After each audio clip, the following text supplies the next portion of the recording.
So in this case, let's go over the basics. This is scenario one, the basics, which we probably will only get through. So in September, this is September of last year, a clinician at a large academic medical center noted 4 cases of invasive mucormycosis infections over a period of 2 months.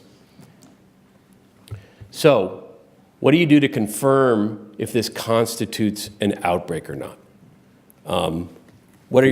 Paul, what are some of your first steps? So you're there, I mean, you do deal with this all the time. You're there, you're hearing about 4 cases of mucor in patients in your hospital in 2 months from one of your colleagues.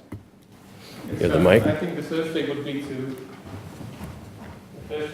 see if there's any relation between the patients, in the sense that they were in the same department, same operating theater. So that's one thing. And the other thing is that we have had what we call a pseudo-outbreak with mucormycosis. And it was in 2 departments, and it took us a while to find out what the cause was. But it was actually that at the lab they used wooden sticks to dissolve stool samples, and in the wooden sticks there was mucor. So that's also something I always have in my mind. That might not be a real outbreak, but a pseudo-outbreak. But my first step would be, what kind of patients are there, and what is the relation between those patients? Good. Anyone else have thoughts? Limited time and place, that's what a definition of an outbreak is. 2 more cases, time and place. Time and place. So, I mean, just you guys are out in hospitals. I mean, if you see, how often do you see 4 cases? Let's assume these are all real cases, okay? So let's rule out the pseudo-outbreak for a moment. Let's see, these guys are all clinical cases. How often do you see 4 cases of mucormycosis in your hospital in a period of 2 months? Like never, right? You know, and so unfortunately in the U.S. we see mucormycosis. It sounds like a little bit more than you guys do. I learned that a little bit yesterday when I was asking about that. But we actually are seeing quite a bit of mucor in the U.S. now. I don't know if that's a result of voriconazole use. I mean, more voriconazole is used than ever before. Which is probably a good thing for patients with aspergillus, but is not the best thing for patients with mucor. All right, so one thing again, we want to know, is this an outbreak? I think everyone agrees that 4 cases probably is an outbreak, or is certainly concerning, and if it is a pseudo-outbreak, it's still concerning because it's going to trigger a lot of actions, correct? So after contacting the hospital infection control team, an investigation was launched because they all believed these 4 cases were thing, and they identified 12 possible cases now over the past year. So 12 cases of mucor, that's probably more than UK sees in the entire year. No, probably not, but 12 is really a lot. And so one of the big issues is in calling these possible cases is actually picking a case definition. So when the investigation team is going back and they're looking for cases, you have to define a case. And the ERTC, MSG definition that everyone keeps hearing about, it's a great definition for clinical trials. But having tried to apply this for years in an outbreak situation, it's not that good. Because you don't want to cast such a narrow net when you're dealing with an outbreak scenario, right? You want to cast as wide a net as you actually can because you're trying to generate hypotheses, you're trying to understand links. And the ERTC MSG definition is very narrow, which it should be because you're trying to evaluate drug efficacy. So you don't want to treat a non-fungal infection when you're trying to do a drug trial. So I get why we have that definition, but interestingly enough, there really is no definition for mucor, for example, or for mold that we use epidemiologically. We seem to always have to create our own every time we do these outbreaks. So the other question is that with this definition is contacting both the micro and the pathology lab. And I'm wondering, what do you guys think about micro versus pathology? Is that something that you have here under one roof? Are those separate departments? Obviously, we have a pathology registrar here, but so how is that handled? I mean, Paul, how would you do that in your hospital? Are those connected? Do those guys talk? Are they friends? Well, they talk. I don't know if they're friends, but actually we have a good contact with pathology because if they find something fungi-like, they come to us. So we have good contact, and we have, of course, electronic patient files, so it's quite easy to extract the information. But I think both are indeed essential to contact, to know if the species, what fungus you find, and to see if the case is proven or not. So I think one of the things that we find is that in many of these scenarios of mold outbreaks, about half the cases are identified by pathology only. So as culture, we don't often culture some of these. Many times they're hard to culture, or they're not thought to be actual infectious organisms. But culturing mucor, at least, and Aspergillus is a little bit easier, but culturing mucor and the mucormycoses is a challenge. And so when we're even looking back at cases, if we don't go to the pathology lab, we can miss sometimes over half of those cases. So it's really important when you're thinking of case definitions and when you're going back and looking retrospectively that you contact your pathology lab. I think something that we've learned over the years. Clinical codes for fungal infection. How does that work here? How do you guys review? So if you were going back now, 12 cases supposedly, and you're going back now with this hospital and you're trying to review all the potential cases of fungal diseases, how do you review that here in the records? How does that work? Like in your hospital, Jonathan, how do you, in other words, are there obvious fungal diagnostic codes that you can use? I think we're much less good at coding than colleagues in North America, apparently because of the way things are funded. In terms of we're now beginning to wake up to the idea that you can earn extra money by putting more codes on your discharge summaries, but actually we give the responsibility of doing our discharge letters to the most junior member of the team who has the least good idea about what the case actually involved and what the problems were. So I think we almost certainly undercode. I have no idea about what the ICD-10 codes are for fungal infection. I should do, but I don't, because we generate word code for them. And I don't think you're necessarily doing worse than we are. Whenever we've looked at this retrospectively, so tried to go, okay, we go find proven cases, and then we go back and look how they match up with ICD-9s and 10s now. It's pretty dismal. But if it's all you got, again, you go for it. And when you're in an outbreak situation, you go ahead and you get all the codes in ICD-9, now ICD-10 for fungal infection, and you throw them in your case, your line list of all your cases. But I agree, it's still not a great way to find cases. We have the same issue with coders. A lot of our coders are not even clinicians that are writing some of these codes in. So it can be really challenging to interpret them, and everything's a bit different. So baseline numbers of cases over prior years. That's what we all want, right? So we all try to go back and look at the last 5 years. But again, you're limited by how you interpret that based on whether you can find fungal infection codes and whether the path and the micro have some data for you. And so you're going to be limited right away in your interpretation of whether those 12 cases represent a true increase or not because of the limitations of your retrospective data. So it immediately becomes a challenge to interpret that. I think, again, we're all thinking if it's truly 12, we're concerned, right? And then, of course, as Paul and Jonathan and Rohini already mentioned, the types of patients, the clinical factors, like where their actual infections are occurring, and what kinds of patients are affected is going to be one of the first things you're looking at.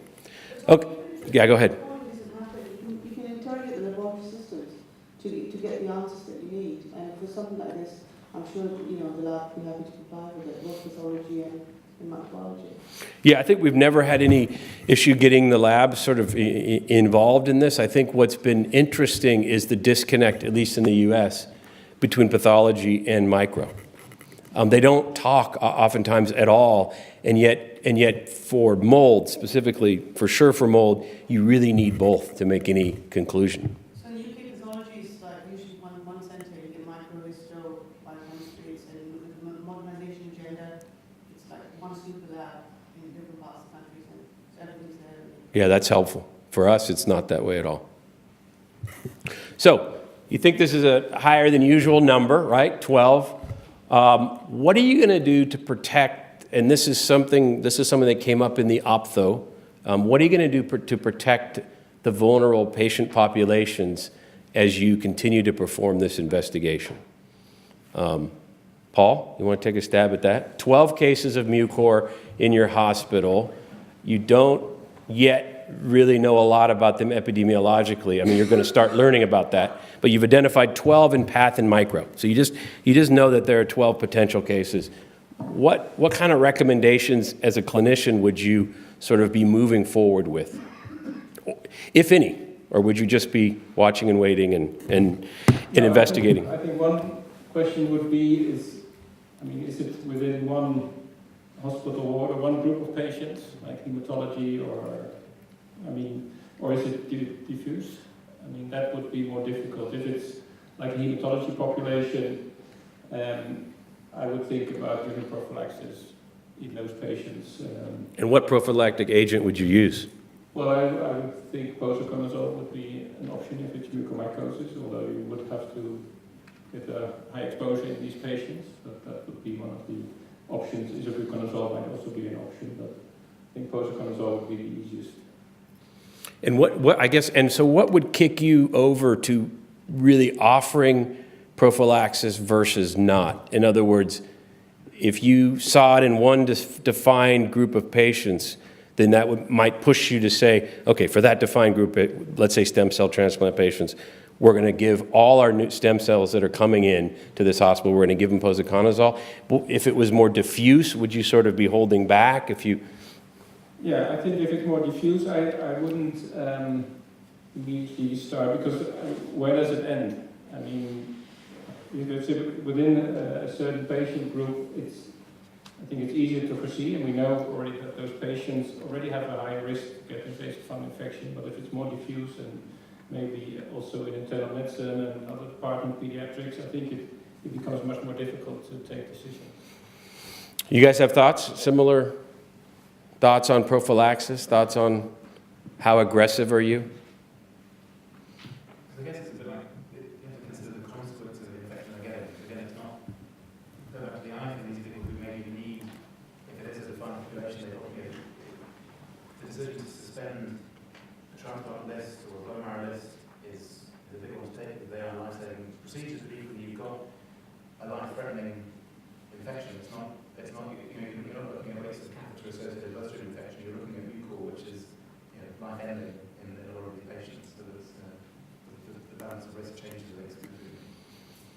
I mean, I think the first thing from public health perspective is to look at where the cases coming from. Are they all linked? And you haven't given us that information yet, Tom. No, I haven't. I want you to think about it. Anyone else from the audience have any thoughts about prophylaxis? I mean, how aggressive do you guys want to be with an antifungal prophylactic agent in a potentially, as Paul's saying, in a particular population or in any high-risk patient that's walking into this hospital? 12 cases in a year, 4 in the last 2 months. What are you going to do? When I was in Birmingham, we had this hospital where we used to get a lot of soldiers who were from Afghanistan, and they used to end up, the ones who had a lot of injury, we used to see a lot of fungal infections in these patients. And I think at some point, that I was a registrar and I was about to leave, I think they had gone for prophylaxis with posaconazole and ambisome in a certain category of these patients with injuries. So, yeah. I don't know how long they were continuing with prophylaxis, but we were seeing lots of patients. Any other thoughts from the group?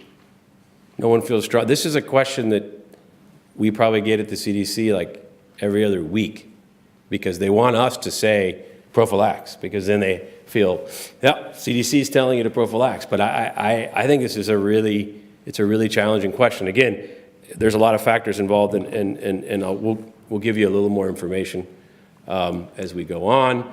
But what are some of the factors to consider? Systemic antifungal prophylaxis, we just did that. Yes or no? Why?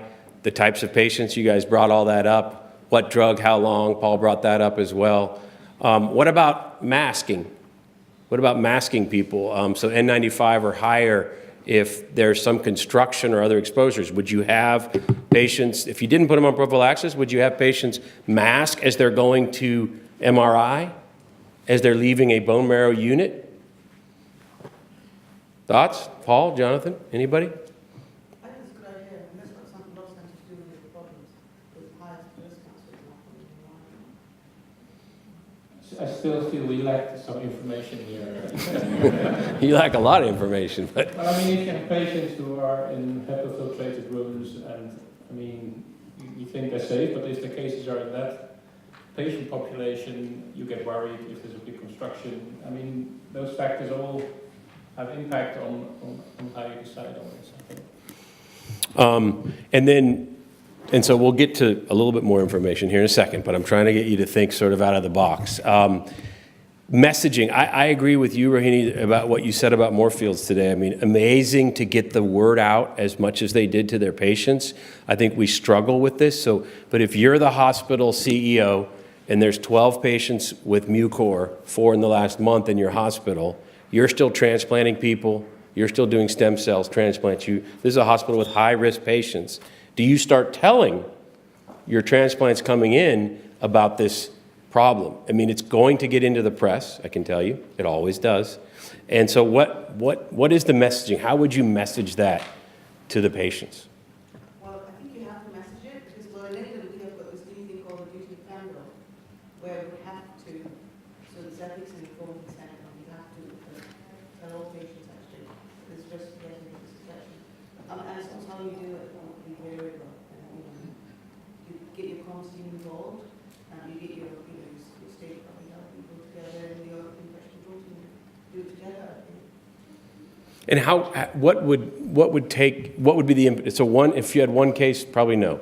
2 cases after you identified the 2 cases of Mucor, probably not. Maybe, how about the 4, when you had those 4 in the last 2 months? Would that inspire you to start messaging that? Yeah? Anyone, any other thoughts about communicating to patients? Have you all had to do that? Provided this is not the common like hospital, you are not getting any. I'm not getting you, no, I'm making you think about it a little bit. Right, but maybe it's coming from the outside. People act without the plan. Without the plan, okay. So, I think I don't know of a hospital that exists in the U.S. where there's not construction going on. Honestly, so they always say, is there construction? Yes. There is not a single hospital right now or healthcare facility where there's not some sort of remodeling construction. I don't know if that's the same in the UK, but wow. I mean, every place we go. Now, some are much worse than others. So sometimes you have construction going on right next to the ICU, right next to the bone marrow unit, right next to the high-risk patients. Other times it's off and they're building a new building, but it's down the road. And as we all know, with mold and with spores, they originally come from the outside. They originally come from the environment. Whether they set up shop in a hospital environment or whether they waft through at different time periods is something we still don't quite yet understand completely. I mean, we try to guess. So there's always some construction going on. So again, some of the initial steps in the investigation, we usually try to get a team together. Infection control, environmental engineering. This was a whole new part. So there's facilities people, because we need to walk through the facility. Looking at the bone marrow transplant unit, for example, we've had problems with positive pressure ventilation being sort of unacceptable. And so actually we had an outbreak recently where the room in the unit was actually sucking air in and not pushing air out. And so we think it was actually sucking spores into the room, and we had multiple cases of a particular mold in that room. And we linked that, we thought, to the fact that the positive pressure wasn't working. So these are some of the things you look at right away. Construction areas, are the barriers up, right? Is there proper containment? We're looking for water leaks. We often see leaks and mold growth because of that. So this is another thing we're always on the way out. And then, of course, we're looking at, we've already talked about this, cases, what their risk factors. If they're all inpatients, for example, we're looking to see where they're located, trying to understand the timing of onset and possible overlapping exposures. Again, as I said, build a team. And then the patients and risk, what are their similarities and differences, types of patients, sites of infection, airflow, construction areas, water leaks, as I've already mentioned, and I'm just sort of going through some of the basics again, so we'll get to what's sort of happening. And then some of the things to think about where we've had we've had issues in the past. Obviously, common exposures is the first thing. If you get a common exposure, you can begin to start thinking about what might be the source. Leaks and linens, the two L's. Leaks are all very good because you often will see, something on the surface, a lot of mold growth, and that could be spitting out spores. And we've localized some of those to point source outbreaks, which have been very troubling as the spores are sort of circulating through the hospital. We've had very few, thankfully, linen outbreaks. And so we actually had a mucor outbreak associated with linen, killed 5 out of 6 kids in a pediatric hospital. So it was pretty devastating. Again, communication around that was really challenging. But linens are another source that we're now more apt to look at because of that outbreak situation. Construction, soil disruption, hospital equipment exposure. We can talk about that. We've had a lot of different hospital equipment and use. And then finally, community exposures. I mean, all these things we think come from the environment at some point. But sometimes you can have an outbreak that's occurring within a hospital where the community is exposed. Samir's telling me I'm done here. And then finally, I threw up cannabis use because I heard someone yesterday talk about how they can culture mold out of cannabis. We are also doing that. Not we, the CDC. Government is not involved. But colleagues are doing it. And so let me just, let me end with just talking about environmental sampling to do or not to do. I'm just going to leave you with that. Because honestly, we don't advocate for environmental sampling, but we're learning more about it. I think if we are going to advocate, we really want it to be approached based on what our epi tells us. So, yes, do you have something to say? Just about the environmental stuff, I guess not to fungal stuff. We've got a CF and a bronchitis, one of the things we're often asked about, outbreaks of microbiota, our senses and bits and pieces is it coming from the room? And we're constantly asked, can we swab the room? We're going to go back and say, well, you can swab it. The swab and the lab techniques are all designed to grow Staph aureus, group A strep, that sort of stuff. It's not designed to environmental, and the screening microbiome is a completely separate field with a completely different accreditation. I think as soon as you start mixing routine diagnostic now with a bit of environmental screening, you get into all sorts of bother. So if you're going to do it, you do it properly, you outsource it, you get an excellent company to do your water, your air, your environment. But the tricky thing is that the guys who do the environmental stuff will often look for different things. They'll do total viral counts, they won't tell you what the names of the organisms are. So it can be quite difficult to get the information that you need to answer the question. And I totally agree with that. And so what we're at least working on from this side is metagenomics, trying to understand if there are ways we can sample that look at all the organisms. Can we speciate out of, because what we're really looking for here is a match, some kind of a match that's based on some sort of clinical suspicion or a clinical isolate. And we've had some great success stories with this over the past few years, but anyway, it's still an incredibly challenging and underdeveloped area. So let me end with these last two just to tell you where we are today. Because again, this is an active investigation. So 12 suspect cases of mucor identified in 2017. 8 of these were considered proven, so they had both micro and pathology.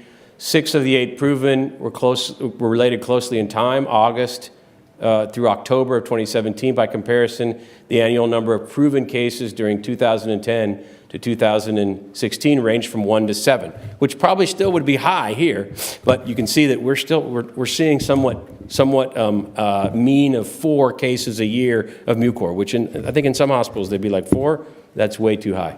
So, but none of these retrospectively had evidence of clustering. Of the proven, 3 occurred in patients who had undergone stem cell transplant, 2 among solid organs, kidney, 2 had hematological malignancies without transplant, and 1 occurred in a patient with cirrhosis. 5 patients had pulmonary mucor, 1 had disseminated, 1 rhinocerebral, and 1 had a cutaneous infection. All patients had been hospitalized in the 3 months before diagnosis. So one of the big questions is this nosocomial, as you asked? What time period would you put to describe something as being a nosocomial mucormycosis? We'll end with that question. So in other words, what number of days does someone need to be in the hospital prior to them getting diagnosed with mucor for you to call it nosocomial? Paul? No idea. Okay. Jonathan? Rohini? No idea. You know, so I mean, for bacteria, what do they use normally? Because what we've been using lately in our outbreaks, and again, this is fuzzy math, but we've been using 14 days. Now, why did we pick 2 weeks? I don't know. It seemed somewhat long enough, but you know, not too long. But you're right. So, but 3 months in-house before you got infections, I think we could all think those are nosocomial, and I think we would all be leaving with the idea that these were acquired in the hospital, so we would be investigating the hospital. But we... Very few. What? Very few patients would be in hospital. Right, so stem cell transplants, organ transplants with complications, et cetera. It's those types of patients that you saw that have the proven that were there that long. No single exposure. We've identified no single exposure so far. They were hospitalized and they attended outpatient visits in all of the 6 buildings. So it's a hospital complex, sort of like St. Bart's here. They're extent, you know, so we're trying to see if there was one particular building. There's repair and reconstruction records, but they don't identify any work that could be linked to all or most of our cases. Environmental assessments performed have identified no specific systematic deficiencies. Water leak and visible mold were present in a linen storage area, so we're actively sort of pursuing the linen. And so the question is now, do we do environmental sampling on that area? So we basically gave some basic remediation and steps, and now have heard about 3 more cases this last month. So whatever we said to do, which was sort of a general recommendation, is not working. So we're back talking to the hospital, and they just had 3 more Mucor cases. So at this point, I'll stop because the next, the next one is another strange scenario. But I think this is now, I would say, the modern day outbreak that we deal with, at least in the U.S. 4 to 8 cases of Mucor, challenging patients. 9 times out of 10, we have no idea where the source is. And in the meantime, what do we do to patients? Do we put them on prophylaxis? Do we do environmental testing? If we do environmental testing and it's negative, do we tell the hospital you're safe? Everything's fine, we didn't find it anywhere? I think we all wouldn't feel comfortable with a negative environmental test today. If we had a positive environmental test, does that mean it's the actual source, considering we're all breathing in Aspergillus and probably some Mucors right now, or we were exposed to them on our walk over here? How do we interpret that data? Really challenging stuff, but this is sort of what we're dealing with. So anyway, I want to thank you all for listening to our cases today and our scenarios. I think it's lunchtime. And again, thanks, Paul. Thanks, Jonathan. Thanks, Rohini. We appreciate it.